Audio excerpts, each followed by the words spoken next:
so I think I've just come up with a model of how we relate to the world. We've got the systems. Let's just take a basic systems thinking model, right? Like there's a system within enveloped by a surrounding, and it has models of the surrounding. So now those models of the surrounding, some of them are monolithic institutions in terms of how, in terms of some absolutes that we assign to the world around us, to society, to other people. Then there are two other things that we've got. We've got sovereignty, which is, to be able to act independently and autonomously, and we've got conscience, which is relating how that sovereignty does or does not exist in compliance with the institutions, right? So we've got institutional compliance, which drives our conscience, if we have one, that is.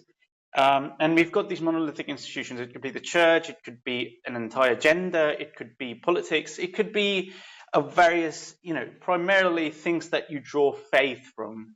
So religions, religion is a really big institution. The entire gender of the gender that you're attracted to, and thinking what they do or do not want, and you conceptualize them in that sort of a way. And your conscience is basically how, maybe the conscience, I think that I'll correct myself, is that conscience isn't a direct sort of indication of your compliance with the institutions, but rather, I don't know. So it's okay, this is a bit difficult then, because then there are two sets of consciences. One that relies and draws its sort of its footing from institutional compliance, and the other that draws it from how far your actions sway away from your sovereignty. I think that should be called conscience, shouldn't it? No, but then so your conscience is an inverse of how far you deviate, your sovereignty deviates. So sorry, did I make that wrong? You act in accordance with institutional compliance, and then you've got your sovereignty, which is what you believe to be true about yourself under absolute conditions when you're completely isolated. And you want to, what is sovereignty? Define sovereignty. Supreme power or authority, the authority of a state to govern itself or another state. Yeah, the authority of a person to govern themselves. Okay, to govern themselves, the authority. How far? I mean, they make you think that conscience is the inverse of how sovereignty deviates from institutions.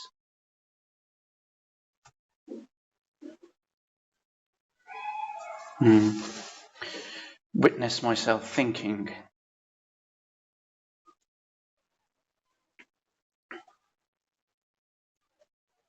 So institutional validation is given when institutional compliance is satisfied. And you've got the conscience, which is, let's say what conscience is.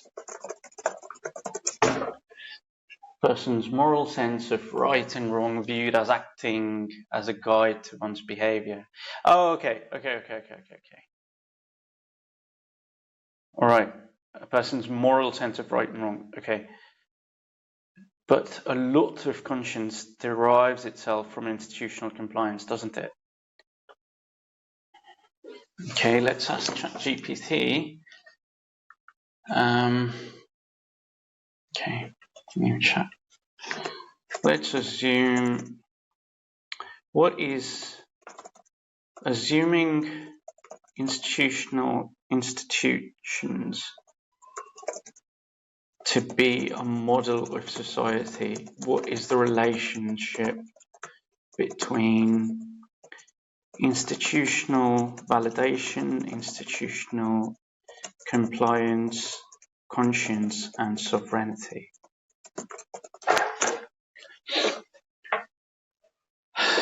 Less about surface level rules and more about the architecture of internalized shaped by external structures.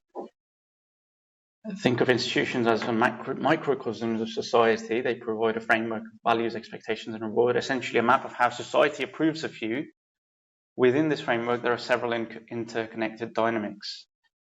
One is institutional validation giving conscience. When an institution rewards certain behavior, compliance, productivity, loyalty, adherence to norms, the mind internalizes those cues over time. Conscience becomes partly an internalized mirror of institutional judgment. It whispers, is this acceptable? Will this be rewarded or punished?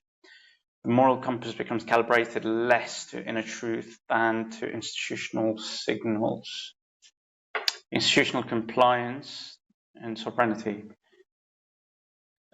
Compliance, especially habitual or enforced, narrows the bandwidth for independent choice. The more you structure your behavior around external expectations, the more the capacity for self-governance, the freedom to act from internal authority atrophies.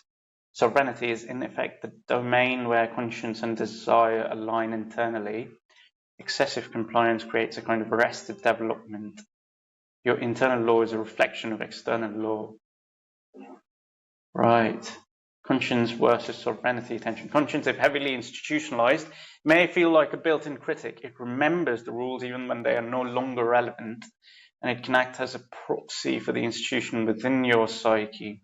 Sovereignty demands judgment independent of that internalized institutional voice, a capacity to say yes or no on terms that honor the self rather than the external apparatus. Validation as a lever. Institutional validation acts like a feedback loop. Positive reinforcement strengthens compliance, which further entrenches institutionalized conscience. Positive reinforcement strengthens compliance. Positive reinforcement with respect to institutional validation, which further entrenches institutionalized conscience. Yeah. Conversely, withdrawal of validation exposes the fragility of internal authority, often triggering insecurity, self-doubt, or overcorrection. This is why those who leave highly structured systems often feel ungoverned at first. Their internal compass has been over-calibrated to external signals.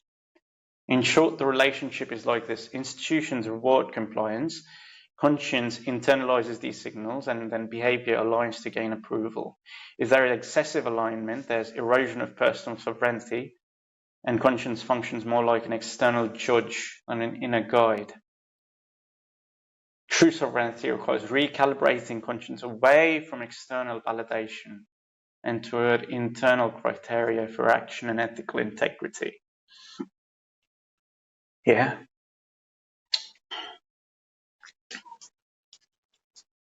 Okay, did I say...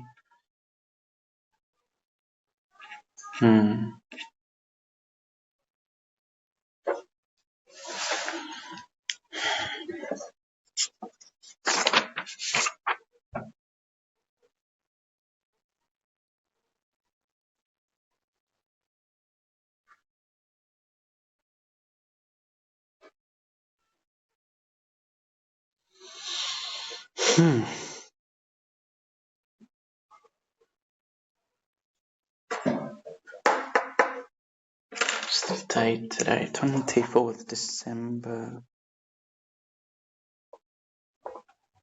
2025. Right.